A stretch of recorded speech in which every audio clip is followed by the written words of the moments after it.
저는 이제 성장주 위주로 투자를 많이 했었어서 한 번씩 크게 소득이 들어오고 있는 거죠. 20억대 후반 되지 않을까? 근데 제가 이제 대학을 졸업할 때까지도 재래식 화장실을 쓰는 집에서 살았고, 이제 취업을 딱 하고 나서 빨리 돈을 모아야겠다. 저의 생애 첫 투자는 망했죠. 그러다가 제가 2015년도 정도부터 해외 주식 투자를 시작해요. 엔비디아라는 종목을 담아서 한 해 동안만 테슬라가 거의 300% 후반대 수익률이 그렇게 났던 것 같아요.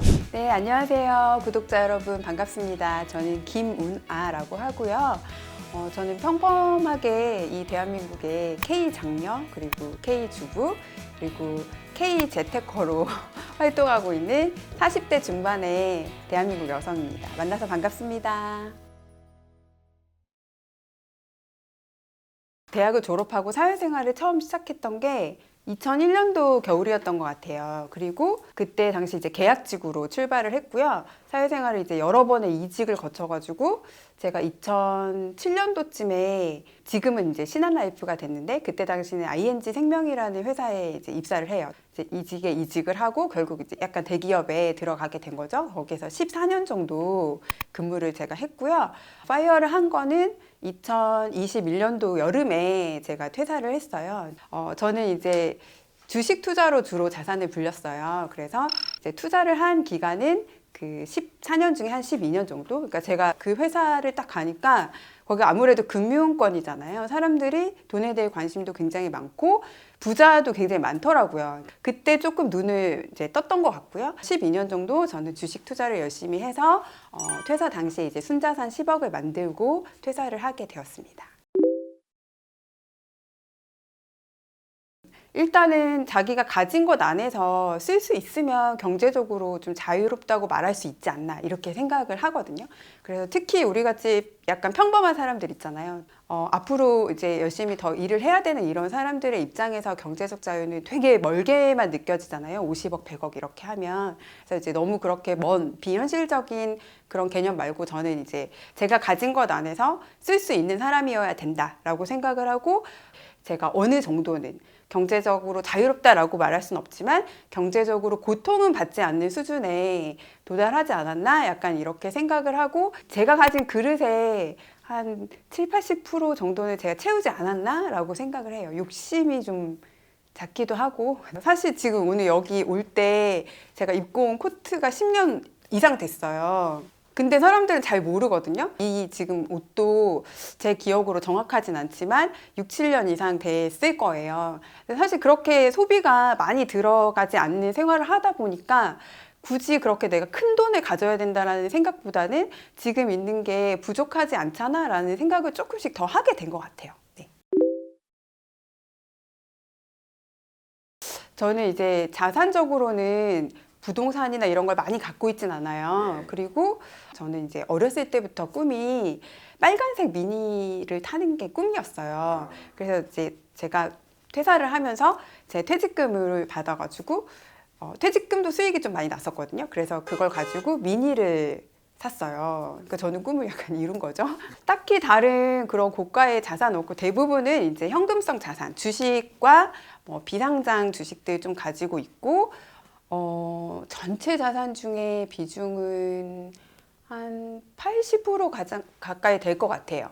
한 20% 정도가 저는 이제 집이 없고 전세를 살고 있는데 전세 보증금 그리고 오피스텔을 갖고 있어서 그 오피스텔에 대출이 없거든요. 그래서 그 오피스텔 매수한 금액 요렇게가 이제 부동산이고 세금을 내고 나면 30억까지는 안 되고 조금 줄어들 것 같아요. 20억대 후반 되지 않을까? 숫자 얘기하는 게 되게 부담스럽긴 하거든요. 근데 이제 질문들을 워낙 주시니까 인증을 해야 된다, 인증을 해야 진짜다 이렇게 말씀들 많이 하시더라고요. 근데 제가 그 10억을 불려가는 과정은 책에 많이 썼고 그 잔고 캡처도 같이 들어 있어요. 그래서 궁금하신 분들은 그런 거를 그냥 서점 가서 잠깐 보셔도 되니까 참고하시면 될 것 같고, 근데 저는 이제 그렇게까지 월 현금 흐름을 준비하고 퇴사하진 않았고요.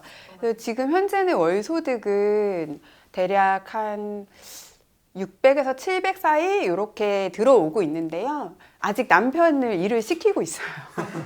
남편은 직장 생활 열심히 하고 있어서 남편의 급여가 매달 들어오고 있고, 제가 오피스텔이 있으니까 그 오피스텔에서 월세가 또 좀 들어오고 있어요. 그게 하나가 한 70만 원가량 나오고, 또 다른 하나도 그 정도. 그렇게 저의 월 현금 흐름은 그 정도인 것 같고, 저는 맞벌이 할 때는 남편보다 급여가 더 많았거든요. 그래서 그때는 월 1,000만 원 이상씩의 소득이 들어왔었는데, 지금 이제 그거보다 많이 좀 내려왔지만, 저는 이제 성장주 위주로 투자를 많이 했었어서 한 번씩 크게 소득이 들어오고 있는 거죠. 일부는 재투자를 하고 이런 식으로 운영을 하고 있습니다. 제가 80년생이거든요. 그때는 방을 따뜻하게 뗄 수도 없고, 뭐 찬물에 설거지 해야 되고, 그 다음에 집주인한테 얹혀 살다 보니까 집주인 눈치를 많이 보고 살고 뭐 이런 생활을 했지만, 이제 옆집에 친구도 똑같이 살았으니까. 근데 이제 문제는 제가 이 가난을 되게 뼈저리게 절감했던 게 사춘기 즈음인 것 같은데, 이 친구들, 옆집 살던 친구들이 다 떠나더라고요, 동네를. 잘 돼서. 근데 저희 집은 계속 거기 머물러 있는 거예요. 그래서 근데 제가 이제 대학을 졸업할 때까지도 여전히 저희는 그 재래식 화장실을 쓰는 집에서 살았고, 불을 끄면 바퀴벌레가 막 이렇게 우수수수 나오고, 천장에서 쥐가 이렇게 뛰어다니는 소리가 손톱 긋듯이 나거든요. 그런 소리를 들으면서 막 잠을 못 자고 괴로워했던 시절이. 그래서 이제 제가 서울에 올라올 때 처음에 고시원을 갔는데 너무 좋더라고요. 저만의 방이 있고, 적어도 거기는 쥐가 뛰어다니진 않으니까, 오히려 여기가 되게 좋게 느껴졌어요, 고시원이. 이제 취업을 딱 하고 나서, 이거를 빨리 돈을 모아야겠다. 빨리 불려야겠다. 이제 은행 가가지고, 잘 모르면서, 알지도 못하면서 펀드 같은 것도 막 가입하고, 보험도 막 들고, 적금도 여러 개 들고, 막 열심히 한 거죠. 근데 문제는 이게 수익이 나려면 시간을 줘야 되잖아요. 기다려야 되는데 기다릴 수가 없는 거예요. 1년 지나면 집을 이사해야 돼요. 왜냐하면 월세를 올려달라고 하니까. 그러니까 항상 돈이 불어날 때까지 기다리질 못하고 중간에 이거를 꺼내 쓰는 상황이 계속 생기는 거죠. 그래서 제가 시드머니를 모을 때 되게 오래 걸렸어요. 저는 8, 9년, 10년 가까이 이렇게 시간이 걸렸던 것 같아요. 시드머니를 모을 때는 너무 무리하게 투자하지 말자 이런 얘기를 하거든요. 자산이 1억 있는 사람은 투자를 해서 300만 원 손해를 보면 3% 마이너스인 거잖아요. 근데 1,000만 원 있는 사람이 300만 원 손실을 보면 30% 손실이에요. 그러면 이 친구들은 마음이 더 급해지고, 그러다 보면 안 좋은 선택을 하게 되더라고요. 그래서 시드머니를, 저도 그렇게 이제 실수를 많이 했었는데, 이 방송을 보시는 여러분들은 시드머니를 모아야 되는 단계라고 하시면 좀 차분하고 좀 안정적으로 천천히, 급하지 않게 천천히 모아가시면 그게 제일 빠른 길이다라는 생각을 나중에 하실 수 있을 것 같아요. 저의 생애 첫 투자는 망했죠. 한마디로 말하면 망했습니다. 제 첫 종목은 고려 아연이었던 걸로 기억을 하는데요. 지금도 가격이 아마 비슷할 거예요. 제가 10몇 년 전에 했을 때랑 제 생각같이 안 되더라고요, 주식이라는 게. 그리고 그 다음에 저 많이 했어요. LG화학도 투자하고 카카오도 투자했는데, 정말 여러분 들으면 다 아는 그런 대기업, 우량주, 정말 좋은 회사잖아요. 근데 수익을 거의 못 냈어요. 그래서 제가 느끼기에 정말 저의 투자 첫 한 3, 4년은 신입사원이었다. 너무 실수가 많았고 제 자신을 알아가는 과정이었다. 저는 이렇게 생각하고요. 투자를 너무 처음부터 큰 돈 들여서 하지 마시라고 사람들한테 계속 얘기를 하고 있는데, 제가 진짜 국내 주식으로 정말 큰 돈을 번 기억은 거의 없습니다. 네네.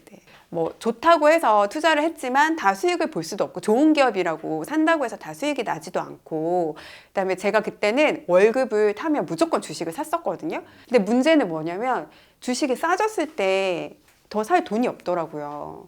이게 여유 자금이 없이 주식 투자를 하니까 소위 말하는 물타기 같은 거 있잖아요. 그게 전혀 안 되는 거예요. 그렇다고 빚을 내서 이걸 투자하면 이자만큼 더 벌어야 되니까 또 무섭고, 이런 상황이 계속 생기더라고요. 그러다가 제가 2015년도 정도부터 해외 주식 투자를 시작해요.